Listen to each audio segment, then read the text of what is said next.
लूका रचित सुसमाचार अध्याय 2। उन दिनों में औगुस्तुस कैसर की ओर से आज्ञा निकली कि सारे रोमी साम्राज्य के लोगों के नाम लिखे जाएं। यह पहली नाम लिखाई उस समय हुई जब क्विरिनियुस सीरिया का राज्यपाल था, और सब लोग नाम लिखवाने के लिए अपनी अपनी नगर को गए। अतः यूसुफ भी, इसलिए कि वह दाऊद के घराने और वंश का था, गलील के नासरत नगर से यहूदिया में दाऊद के नगर बैतलहम को गया कि अपनी मंगेतर मरियम के साथ जो गर्भवती थी नाम लिखवाए। उनके वहां रहते हुए उसके जन्ने के दिन पूरे हुए, और वह अपना पहलौटा पुत्र जनी और उसे कपड़े में लपेटकर चन्नी में रखा, क्योंकि उनके लिए सराय में जगह न थी।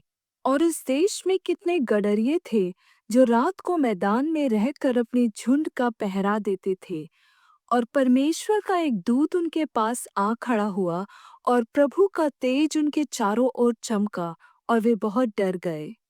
तब स्वर्गदूत ने उनसे कहा, मत डरो, क्योंकि देखो, मैं तुम्हें बड़े आनंद का सुसमाचार सुनाता हूँ, जो सब लोगों के लिए होगा, कि आज दाऊद के नगर में तुम्हारे लिए एक उद्धारकर्ता जन्मा है, और वही मसीह प्रभु है।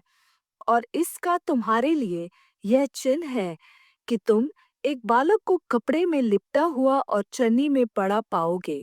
तब एकाएक उस स्वर्गदूत के साथ स्वर्गदूतों का दल परमेश्वर की स्तुति करते हुए और यह कहते दिखाई दिया, आकाश में परमेश्वर की महिमा, और पृथ्वी पर उन मनुष्यों में जिनसे वह प्रसन्न है शांति हो।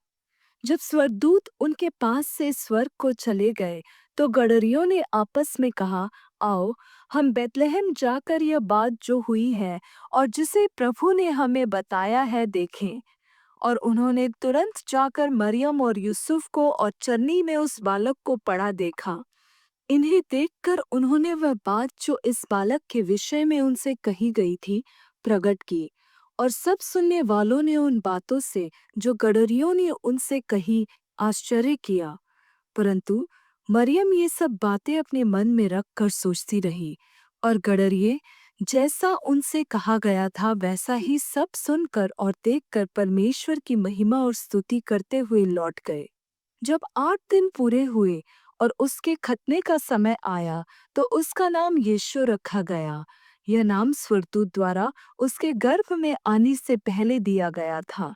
और जब मूसा की व्यवस्था के अनुसार मरियम के शुद्ध होने के दिन पूरे हुए, तो यूसुफ और मरियम उसे यरूशलेम में ले गए कि प्रभु के सामने लाए। जैसा कि प्रभु की व्यवस्था में लिखा है, हर एक पहलौठा प्रभु के लिए पवित्र ठहरेगा। और प्रभु की व्यवस्था के वचन के अनुसार पंडुकों का एक जोड़ा या कबूतर के 2 बच्चे लाकर बलिदान करे। उस समय यरूशलेम में शमौन नामक एक मनुष्य था, और वह मनुष्य धर्मी और भक्त था, और इस्राएल की शांति की प्रतीक्षा कर रहा था, और पवित्र आत्मा उस पर था। और पवित्र आत्मा के द्वारा प्रकट हुआ कि जब तक तू प्रभु के मसीह को देख न लेगा, तब तक मृत्यु को न देखेगा। और वह आत्मा के सिखाने से मंदिर में आया, और जब माता पिता उस बालक यीशु को भीतर लाए कि उसके लिए व्यवस्था की रीति के अनुसार करे, तो उसने उसे अपनी गोद में लिया और परमेश्वर का धन्यवाद करके कहा, हे प्रभु, अब तू अपने दास को अपने वचन के अनुसार शांति से विदा कर दे, क्योंकि मेरी आंखों ने तेरे उद्धार को देख लिया है, जिसे तूने सब देशों के लोगों के सामने तैयार किया है, कि वह अन्य जातियों को सत्य प्रकट करने के लिए एक ज्योति होगा, और तेरे निज लोग इज़राइल की महिमा हो। और उसका पिता और उसकी माता इन बातों से जो उसके विषय में कही जाती थी आश्चर्य करते थे। तब शिमोन ने उनको आशीष देकर उसकी माता मरियम से कहा, देख, वह तो इस्राएल में बहुतों के गिरने और उठने के लिए और एक ऐसा चिन्ह होने के लिए ठहराया गया है, जिसके विरोध में बातें की जाएंगी। वरन तेरा प्राण भी तलवार से आर पार छिद जाएगा। इससे बहुत हृदयों के विचार प्रकट होंगे। और आशेर के गोत्र में से हन्ना नामक फनुएल की बेटी एक भविष्यद्वक्तिन थी।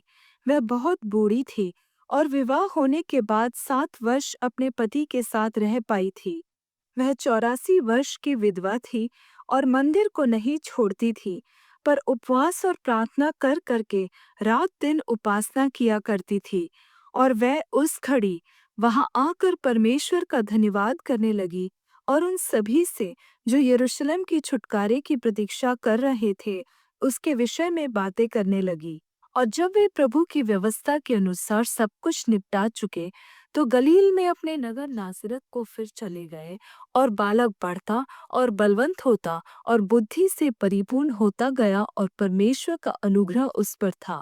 उसके माता पिता प्रति वर्ष फसह के पर्व में यरूशलेम को जाया करते थे। जब वह 12 वर्ष का हुआ तो वे पर्व की रीति के अनुसार यरूशलेम को गए। और जब वे उन दिनों को पूरा करके लौटने लगे तो वह बालक यीशु यरूशलेम में रह गया और यह उसके माता पिता नहीं जानते थे। वे यह समझकर कि वह और यात्रियों के साथ होगा एक दिन का पड़ाव निकल गए और उसे अपने कुटुंबियों और जान पहचान वालों में ढूंढने लगे। पर जब वह नहीं मिला तो ढूंढते ढूंढते यरूशलेम को फिर लौट गए। और 3 दिन के बाद उन्होंने उसे मंदिर में उपदेशकों के बीच में बैठे उनकी सुनते और उनसे प्रश्न करते हुए पाया। और जितने उसकी सुन रहे थे वे सब उसकी समझ और उसके उत्तरों से चकित थे। तब वे उसे देखकर चकित हुए और उसकी माता ने उससे कहा, हे पुत्र, तूने हमसे क्यों ऐसा व्यवहार किया? देख, तेरा पिता और मैं कुढ़ते हुए तुझे ढूंढते थे।